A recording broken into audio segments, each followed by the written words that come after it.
Hello everyone, I'm Jackie. Today we are going to talk about VxLAN. Many people have heard of VLAN, which stands for Virtual Local Area Network. However, there isn't much connection between them. VLAN is commonly used in enterprise networks and can be used for zone isolation.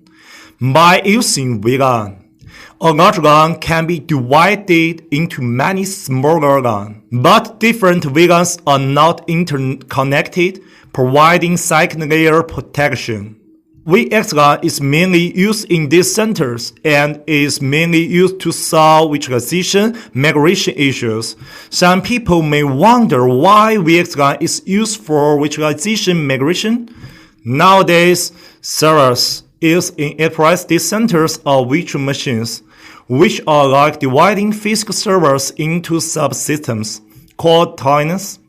If the business changed, such as increase or decrease in traffic, we need to allocate additional hardware resources, such as increasing memory or CPU cores. If there are not enough hardware resources, we need to migrate tenants without interrupting business. VxLAN is used in this dynamic migration process. Okay, that's it for today's content. If you have other questions, please leave a message below and subscribe my channel. See you again, buddy.